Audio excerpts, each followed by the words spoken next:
तो आज मैं आपसे बात करूंगी कि किताबें पढ़ना क्यों ज़रूरी है। तो इससे पहले कि मैं आपको ये बताऊं कि किताबें पढ़ना क्यों ज़रूरी है, मैं आपको ये बताना चाहती हूँ कि हमारी जो किताबें हैं उनका हिस्टोरिकल सिग्निफिकेंस हमारी लाइफ में क्या रहा है, जो कुछ लोग जानते भी होंगे और कुछ लोग शायद नहीं भी जानते होंगे, क्योंकि मैं भी बहुत चीज़ें नहीं जानती थी। मैंने भी यहाँ आने से पहले रिसर्च किया है। हमारी किताबों से हमारा सिर्फ पढ़ने लिखने का रिश्ता नहीं है, उससे भी बहुत ही गहरा रिश्ता है। हमें गर्व होना चाहिए इस बात पर कि हमारी साहित्यिक सभ्यता 5000 साल पुरानी है और भारतीय साहित्य पूरी दुनिया में सबसे पुराना साहित्य माना जाता है।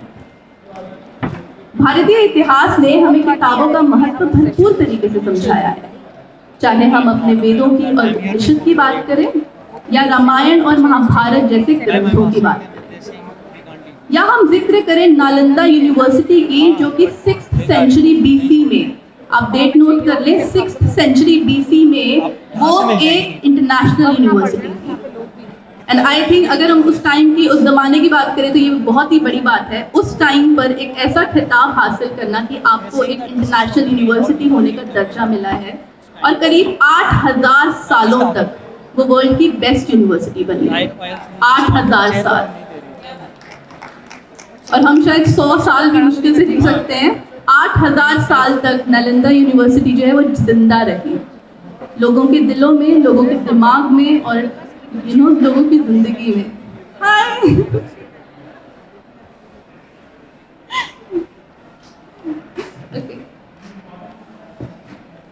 और इसी के साथ साथ अगर बात करें तो हमारे इतिहास ने हमें रविंद्रनाथ टैगोर जैसे साहित्यिक रत्न भी दिए हैं, जिन्होंने हमें बहुत सिखाया है कविताओं के बारे में और सॉन्ग्स के बारे में, लिटरेचर के बारे में।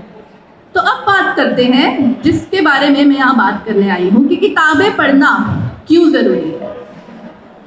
किताब एक ऐसा तोहफा है और एक ऐसा दोस्त है जो ज़िंदगी भर हमारे साथ रहता है, हमारी सोच में, हमारे इंटेलेक्ट में, हमारे आइडियाज़ में और हमारी पर्सनालिटी में।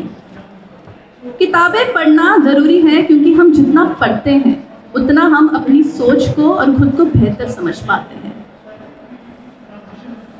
किताबें हमें ज़िंदगी को एक नए नज़रिए से देखने की क्षमता देती है। आजकल हम सब अपनी मेंटल हेल्थ को लेकर काफ़ी ज़्यादा कंसर्न रहते हैं, स्पेशली जब से कोविड पैंडमिक हुआ उसके बाद से। ट्रस्ट मी, अगर आप किताबें नहीं पढ़ते हैं ना और आपने किताबें पढ़ना शुरू कर दिया तो आपको किसी भी मेंटल हेल्थ थेरेपी की ज़रूरत ही नहीं पड़ेगी, क्योंकि बुक्स जो है वो सबसे बड़ी थेरेपिस्ट हैं। हर एक बात का सोल्यूशन आपको किताबों में मिलेगा। और इसी के साथ साथ अगर मैं सक्सेस की बात करूँ तो किताबें हमें स्मार्ट बनाती हैं। ये याद रखिएगा कि वर्ल्ड के जितने भी सक्सेसफुल लोग हैं वो सबसे ज़्यादा बुक्स पढ़ते हैं। जब मिस्टर वॉरेन बफेट से पूछा गया कि उनकी कामयाबी का राज क्या है तो उन्होंने सारा क्रेडिट बुक्स को दिया था। और हम सब ये जानते हैं कि वो दुनिया के दूसरे सबसे अमीर इंसान हैं। माइक्रोसॉफ्ट के को फाउंडर और सीईओ मिस्टर बिल गेट्स एक साल में 50 किताबें पढ़ते हैं। Mister Shahrukh Khan, Indian film industry के सुपरस्टार, जब उनसे पूछा गया कि आप कितनी बुक्स पढ़ते हैं तो उन्होंने कहा मैं एक टाइम पे 3 से 4 किताबें पढ़ता हूँ। नोट कीजिए, एक दिन में नहीं, एक टाइम पे 3 से 4 किताबें। हमारे देश के पूर्व राष्ट्रपति honourable doctor APJ Abdul Kalam जी किताबों को अपना दोस्त मानते थे। ऐसा कहा जाता है कि जब उन्होंने इस दुनिया में अपनी आखिरी सांस ली तो सिर्फ कुछ कपड़े जो वो रूटीन में पहनते थे और उनकी 2500 किताबों के साथ।